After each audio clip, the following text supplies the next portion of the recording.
natanong niyo ba sa sarili niyo na kung anong season na kayo ng buhay niyo? Hindi season ng mga series niyo sa Netflix, no? Or sa HBO Max, no? Or sa anumang Max yan, no? So, natanong niyo ba sa sarili niyo kung anong season ng buhay niyo, no? And yung tipong, ang tanong mo, Lord, when is the perfect time for me to have a husband? To have a wife? No? Kung binata ka naman or dalaga ka, to have a boyfriend or to have a girlfriend, no? Magkaroon ka ng jowa, no? Or baka ikaw yung taong business-minded. Lord, kailan yung panahon na kung saan magtatayo ako ng business, yung sarili ko, yung matatawag ko na akin. Or maybe, no, matagal na kayong kasal, when is the time for me to have a baby? No? And ikaw naman ay estudyante, kaya tanong mo sa sarili mo, kailan, Lord, yung panahon na kung saan ako naman ay gagraduate? No?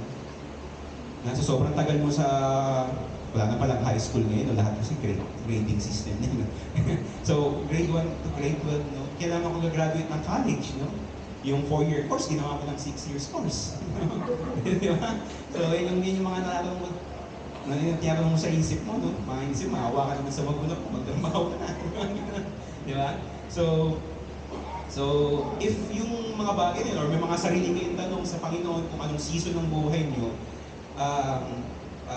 Ecclesiastes 3, no, is telling us today, no, that there's a time of everything and a season for every activity under heavens. No? Dito sa Pilipinas, no, we have 2 seasons. No? So, very obvious naman yun dahil wala man tayong snow dito. No? Magulat na lang pag nag-snow, baka talagang hindi pagpalit ng Panginoon. No? Pero no, meron tayong 2 seasons. No? Ang unang season is yung dry season. So, sabi nito yung dry season, it starts from December to May. So, hindi pa pala dry season yun. No? So, December to May. Pero, it also divided into 2. So, from December up to February, yung tinatawag na cool dry season. Bakit kamo? Kasi, yan, malamig. No? Walang ulan, pero hindi naman sobra. Katulad ngayon, di ba? Wala pa man December, pero nararamdaman mo yung patanghali na, pero makulimlim pa. No? So, yan yung, pero lalo na pagdating ng December, no? So, kasi ngayon usually, yan kasi, ito yung panahon na kung saan tagtunaw ng yelo sa North Pole. So, yung breeze ng lamig ay inaabot, no? Inaabot yung bansa natin. And, so yan, from December to February, and from March to May, no, yung favorite ng iba, no, favorite ng iba kasi summer na, no, and yung hot dry season. So from March to May, it's the hot dry season. Kung saan talaga sobrang init. Na kung saan yung kuryente natin umaabot ng 15,000, no, 15K, no, na hindi mo na alam na buksan lang natin yung aircon, hayaan na natin kahit hayaan mo ng problema tayo pagdating ng due date ni Judith, no? Hayaan na, basta malamigan lang tayo, no? Basta malamigan lang tayo, wala tayong pakialam, no? At andyan na yung mga panahon na kung saan ginagawa yung mga outing ng family, no? Swimming, no? Excited yung mga bata, pero yung anak ko hindi excited sa swimming yun, eh. Pero yun, so yun, swimming, youth camp, no? Youth camp, so kadalasan, no? Kaya kung kung nagpaplano kayo, no, na mag-outing sa summer, no, gawin nyo ng hindi linggo para hindi kayo makapag-absent ng linggo. So yun. So yun yung mga bagay na ginagawa pag hot dry season. So lahat ng gagawin, no, bibili tayo ice candy, no, bibili tayo ng ice cream, no, para lang malamigan yung katawan natin. So yun yung first season, yung dry season. Meron siyang cool dry season and hot dry season. And yung pangalawa naman is wet season. So from June to November, dyan na nag-uulan. And worst comes to worst, bagyo. No? Nararanasan natin yung mga matinding bagyo. And sa panahon ng ating bansa, no, hindi pwede na tayo yung mag-adjust. Hindi pwede na yung panahon yung mag-adjust para sa atin. No? Hindi pwede yun. No? Pag may bagyo, no, kailangan meron kang payo, no? Meron kang kapote, no? At meron kang bota, no? Meron nga ngayon yung bagong nauuso, naging fashion na bigla yung, yung parang na jumper siya, no? Na parang yung jumpsuit, no? Na makapal, parang nang sa ganun, iwas talaga sa leptospirosis. Alam naman natin sa bansa natin, na kahit ilang flood control na yung dumating, no? Baha pa rin. No? No, kumusta na kaya yung blood control natin? Pero yan, patuloy pa natin panalangin yan. No? So yun, so hindi ka lalabas ng umuulan at bumabagyo, no? Nang nakasando lang. No? Baka lamigin ka. No? Baka magkasakit ka. No? Baka kumapit sa iyo yung mga virus. No? So yun, so hindi pwedeng mag-adjust yung panahon sa atin. So, ba't ko ba sinasabi itong mga panahon? So, sa ating buhay Kristiyano, no, kapag may dumaang bagyo rin sa buhay natin, o unos, sa ating buhay, are we treating it like a testing from the Lord, na kapag nalampasan natin, it will help us to develop it will develop us to develop our character, or kapag may bagyo, we are letting yung gawa ng kaaway para panghinaan tayo. No? Hinahayaan natin na magbukas, no, ng pinto ang kaaway para atakihin tayo.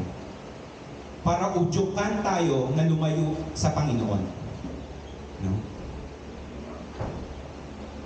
Yung anak ko wala nang pang-tuition. Wala nang pambayad ng kuryente kasi nga, aircon ka ng aircon, di ba? Kulang din pambayad ng kuryente. No? Itayanan natin sa scatter to pera. Natitira natin. No? Gawa na tayong sariling paraan. No? No? Mang-scam na tayo. No?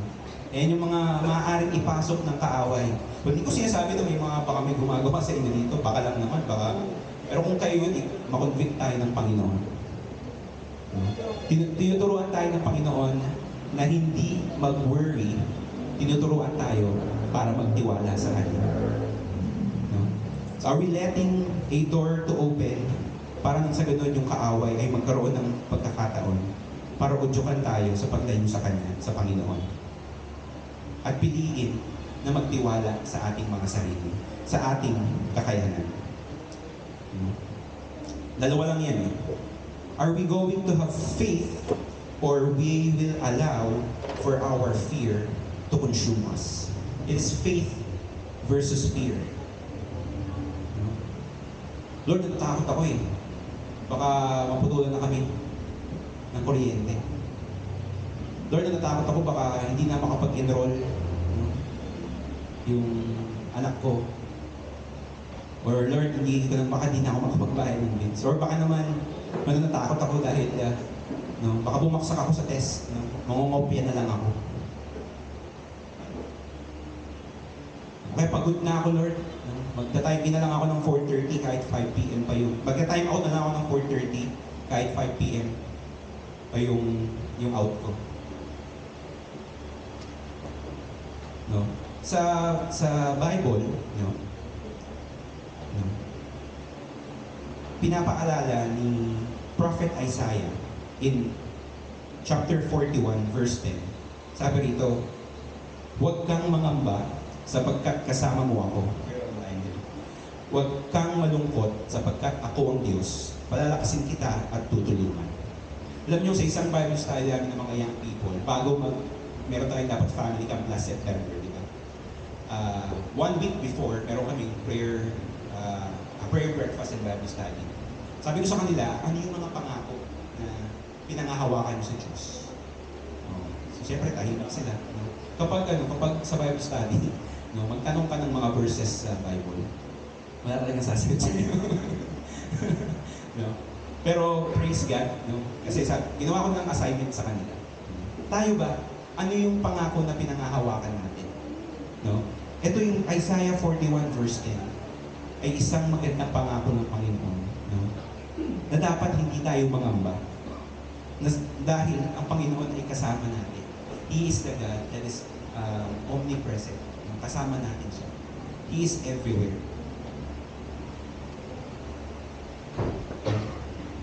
Palalakasin niya tayo at tutulungan. And isa sa mga magandang example, no, sa Bible ng being impatient, and takot, dahil nangangamba, ay nasa Book of Exodus. Para nang sa ganun ay magpahinga naman ako. I want you to watch everyone yung nasa screen.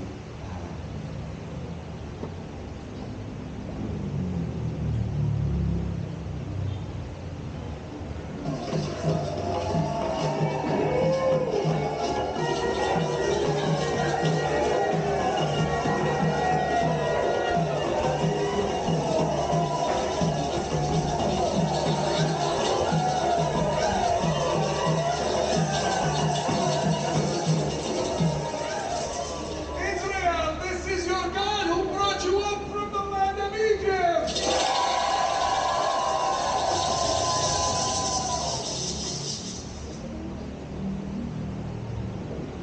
Let the festival to the Lord begin.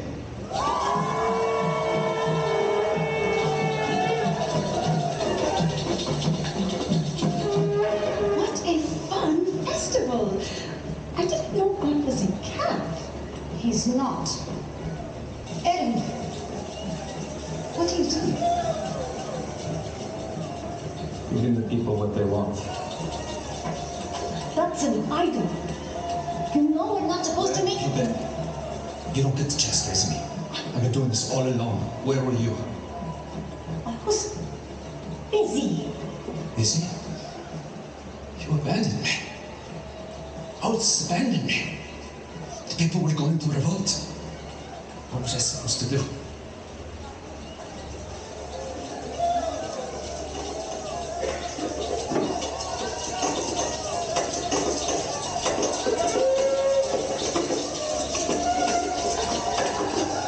Look, if you're going to sin, at least do it on the beach.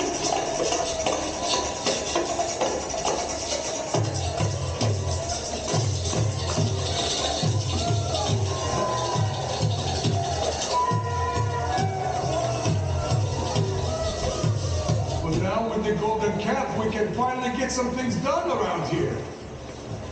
Worshipping the calf is one of my parents' religion, but I'm coming around to it. What a wonderful day! But that's not their God. They know that, right?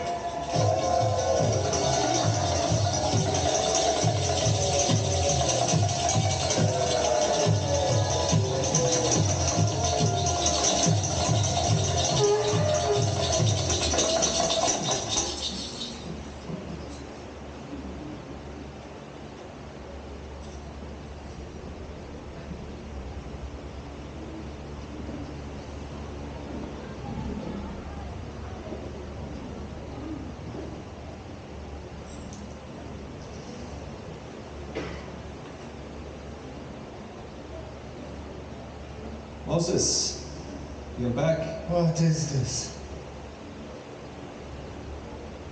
This probably looks bad. What have you done? What have these people done to you that you have brought such a grave sin upon them? Don't be mad, brother. These people are evil. They forced me to make them a god. So I threw the gold into the fire, and this calf, it just came out. It just popped out. You're not supposed to do what the people want. You're supposed to lead them. That's why I left you in charge, you and her. He's definitely talking about you this time. I'm talking about both of you. All three of you. I left you in charge because you know the rules. You know them. Do not have other gods besides me. Eric, you dined with him yourself. You have betrayed your God.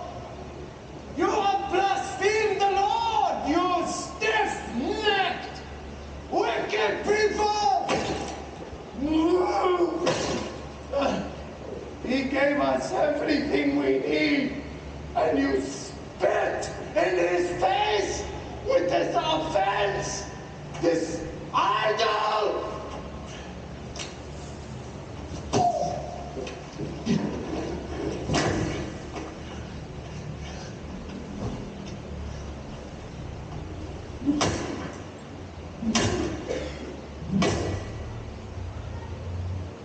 I don't like getting angry. It's something I put great effort to keep on top of. But sometimes the ego gets the best of me.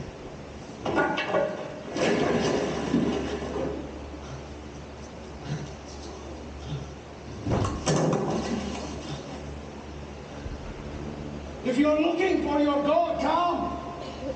Drink him up.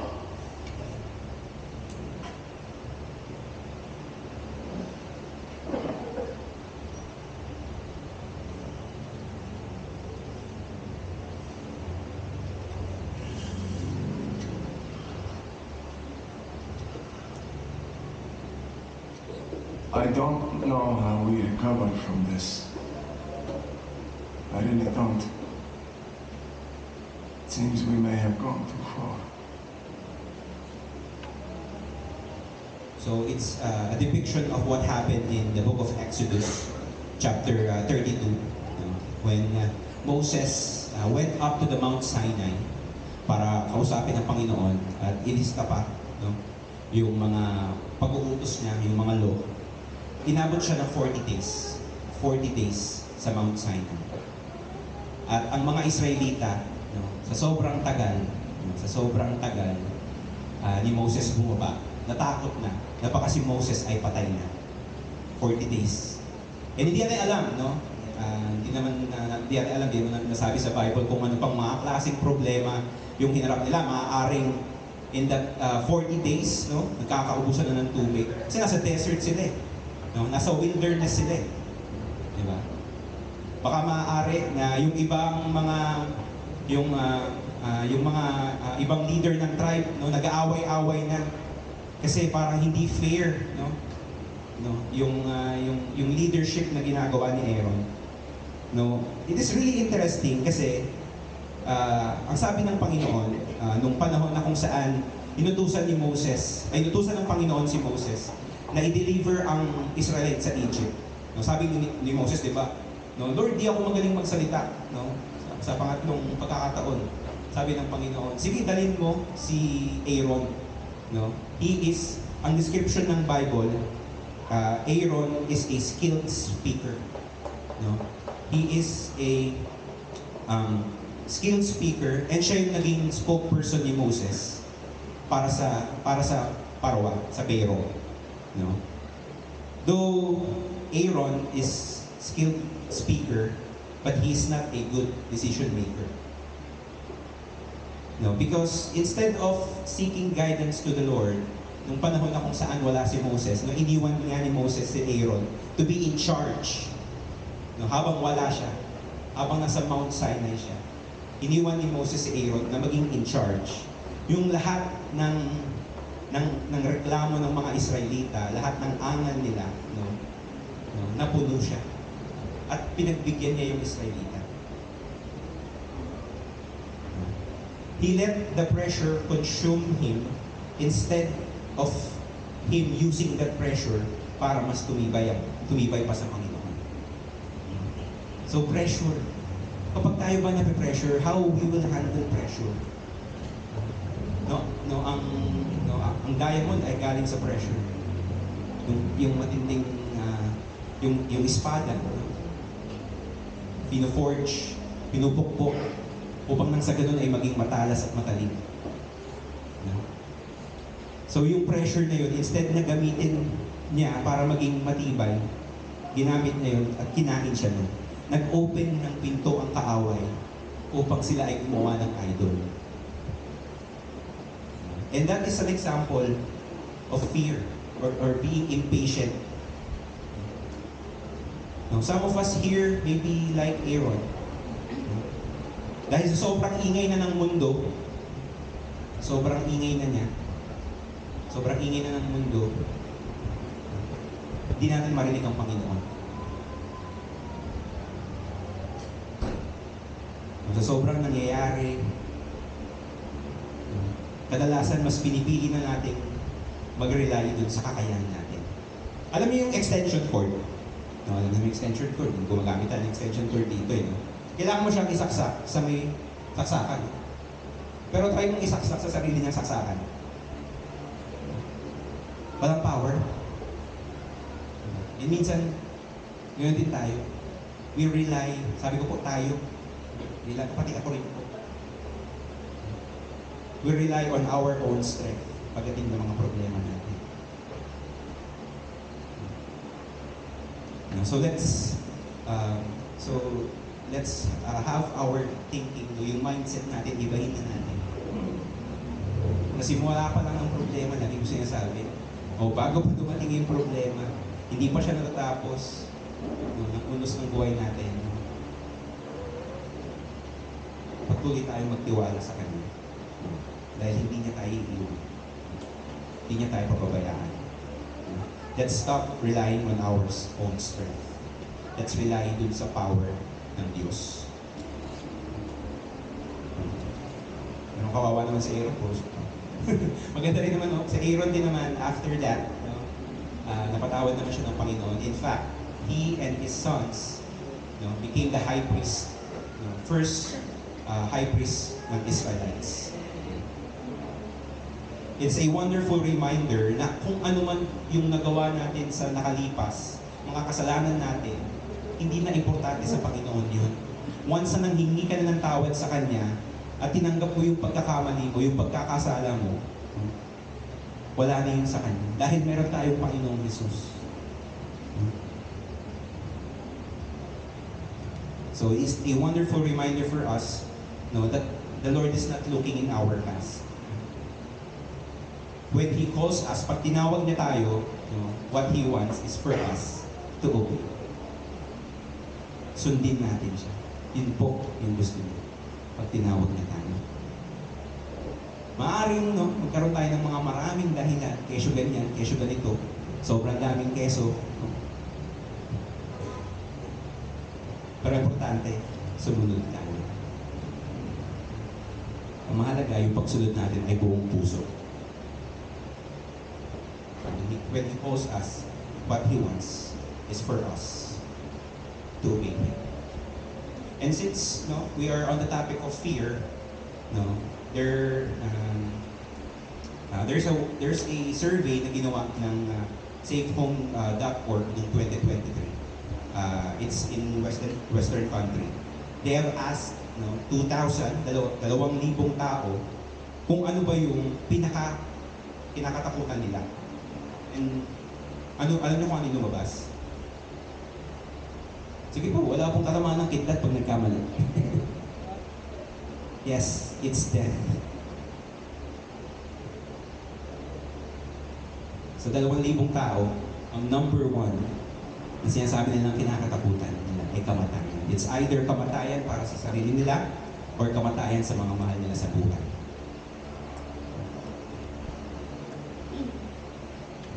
So one thing is certain in this world, and that is death. Sabi sa Hebrews 9:27, just as people are destined to die once, and after that, to face judgment.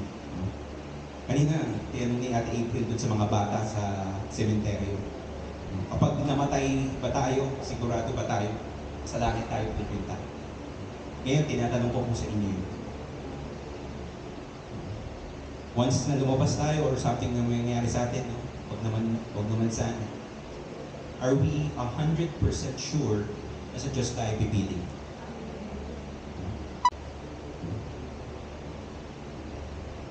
Death is uncertain kung kailan, but it will surely come. Kaya dapat pinaghahandaan natin. Di ako sure, kuya, kasi baka may kasalanan ako kaninang maga. Nasagot ko yung nanay ko. Baka mga 88% na lang ako pupunta sa langit. Hindi ko alam, kuya, kailangan kong mag-work at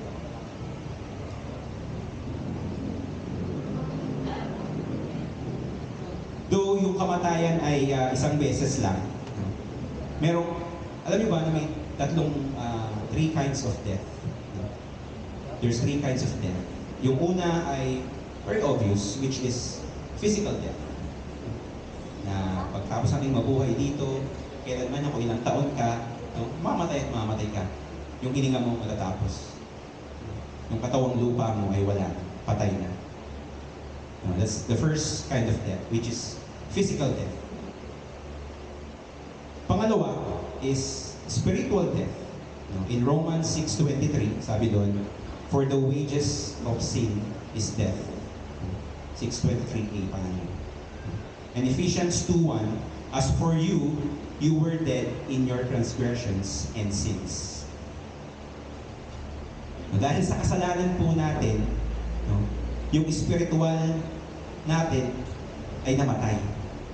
At kaninong kasalanan yun? Yung namana natin, no, sa ating mga ninuno, kay Adan at Eva. No? Doon ang galing. Kaya hanggang ngayon, the world is corrupt. No? Kaya hindi natin kayang iligtas yung sarili natin. Kasi kahit anong gawin natin, no, kahit anong gawin natin pagpapakahirap, hindi natin kaya. Ang Panginoon lamang ang may kaya. And the third kind of death is eternal death. Hindi naman po sa tinatakot ko kayo, pero ito po ay totoo. Totoo po, may impyerno. In 2 Thessalonians chapter 1 verse 9, they will be punished with everlasting destruction and shut out from the presence of the Lord and from the glory of His might. Yes po, may impyerno po. At yung sakit na mararamdaman natin na mararamdaman ng mga tao sa impyerno ay hindi katulad ng sakit na mararamdaman natin dito na kailangan masakit yung ulo ko, kailangan ko ng ininom sa Advil, no? Biogesic, no? Lord, teka lang, masakit, Satan, wait lang, masakit yung chat ko. Masakit na, hindi ko na kaya, no? Time out muna, baka pwede mo lang, tigilan mo muna yung apoy, no? Hinaan mo muna, hindi po ganun. Constant po, tuloy-tuloy po yung sakit na meron sa impyerno. Kaya nga, in Romans 6:23, hindi natapos dun yung verse na yun. Sabi ron, for the wages of sin is death, but the gift of God is eternal life through our Lord Jesus Christ. So kung ikaw, sarili mo, hindi mo pa alam, hindi ka pa sigurado na talagang panglangit ka kahit ganyan yung mukha mo, this is the time na pwede kang ma-assured na kapag natapos ang lahat ng ito, everything will fade away, but He, the God, will remain. So, namatay siya, nabuhay, para sa ating mga kasalanan. So ngayon, it's if you haven't made a decision yet, if it's either the first time you have heard this message, or maybe it's just a dedication of your faith, you can join me in prayer. Sige po, let's pray.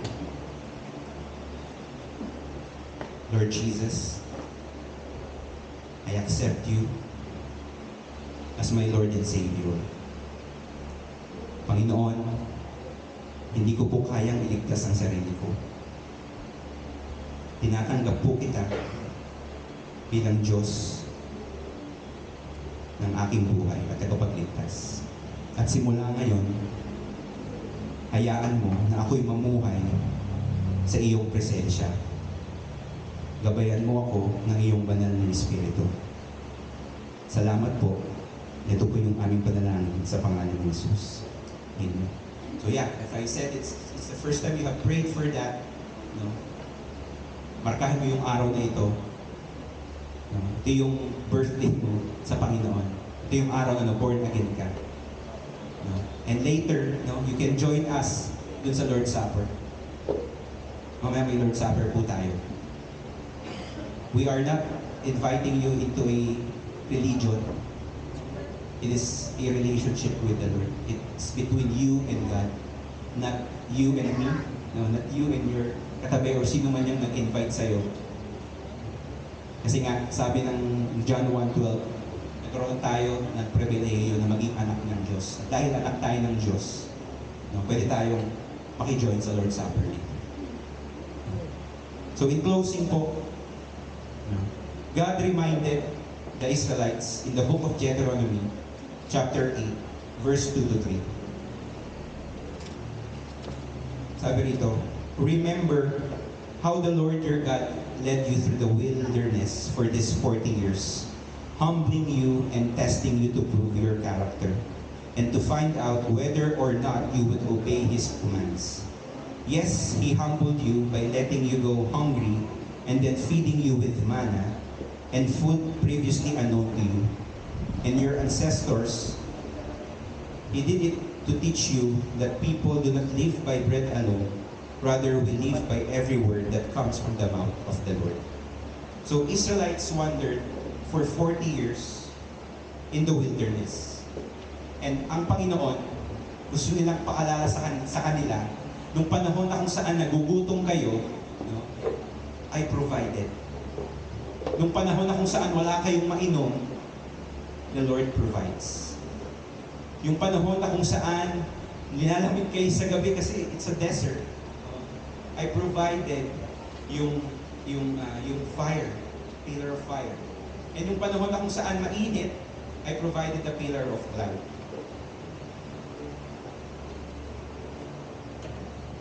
So, it's also the same thing in our lives. Lord, use our wilderness sa mga buhay natin upang nang sa ganun ay magtibay tayo sa ating mga pananampalataya. That's why we need to be grateful to Him. And being grateful is not just saying thank you to the Lord, Lord, salamat. Being grateful is remembering what the Lord have done in your life, in our lives. Ano bang ginawa ng Diyos sa buhay niyo? Bakit ba kayo nandito? Bakit kahit sa damakmak na problema niyo hinarap natin, no? Mayroon nga akong nakausap sa 40 years na akong may chronic pain. Sabi niya ganun. And with that 40 years, kausap pa rin kita ngayon.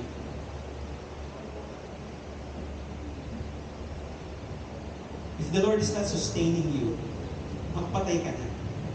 And even in death, even in life or death, we belong to Him. Kahit sa kamatayan natin.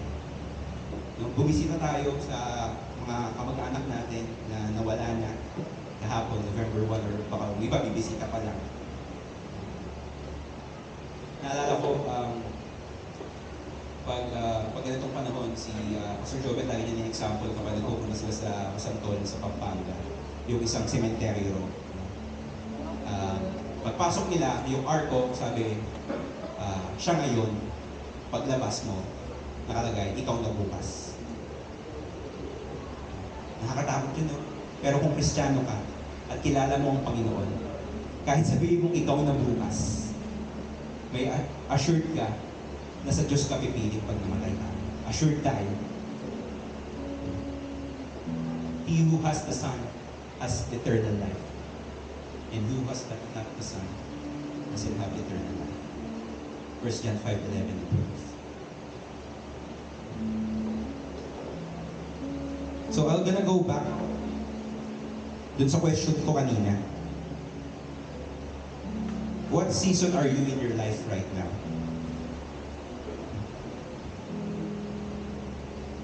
Is it a season of heartbreaks?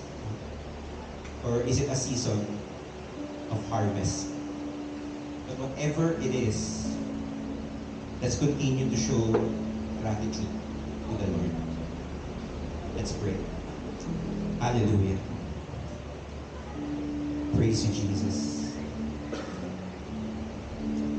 Salamat po, Panginoon, dahil sa gitna ng mga unos, sa gitna ng mga bagyo, sa gitna ng mga problema ng aming buhay, pinangako mo sa iyong salita na hindi mo kami iiwan, na hindi mo kami pababayaan. Salamat po, Panginoon, dahil kailanman, Panginoon, hindi ka nagbabago. Panginoon, Ikaw ang Diyos na kung saan ang bayan ng Israel na nanghingi ng mga pangangailangan nila, ay ganun din hanggang ngayon na every time na nangangailangan kami, every time na tumatakbo kami sa iyo, binibigay mo yung aming mga pangangailangan. Thank you, Lord, because you are a never-changing God. You are an immutable God, Lord. Bagamat kami ay hindi karapat-dapat, lagi mong pinapaalala pinakikilala sa amin. Kung gaano ka kabuti, kung gaano ka katapat, at kagaling sa buhay namin. Kaya naman ngayon, Panginoon, kung sino man ang sa amin na narito, ang may mga dinadalang bitbitin sa buhay, hayaan po, Panginoon, ang iyong banal na Espiritu ay yakapin sila. Ang mga pakpak mo, Panginoon, ay yakapin sila. Hayaan mo, Panginoon, na mahanap nila ang kapahingahan sa iyo lamang, Panginoon. Hindi sa sarili nilang lakas, hindi sa mundong ito, hindi sa mga katabi nila, kundi sa iyo lamang, Panginoon. Salamat po, Panginoon, because in the wilderness of our lives, you are the God who always make a way. Every time that we feel weary, you always said, "Come." You will carry our burdens. Salamat po, Panginoon. Kaya Lord, sa umagang ito, hindi kami lalabas ng iglesia na ito nang may mga nabitbit pa rin namin yung mga problema namin. Dahil paglabas namin, patuloy naming mararanasan ang iyong pabor at ang iyong pagpapala. Maraming salamat po, Panginoon. Ikaw po ang aming sinasamba at pinapasalamatan. Ito po yung aming panalangin sa isang Santong Espiritu at sa pangalan ni Jesus.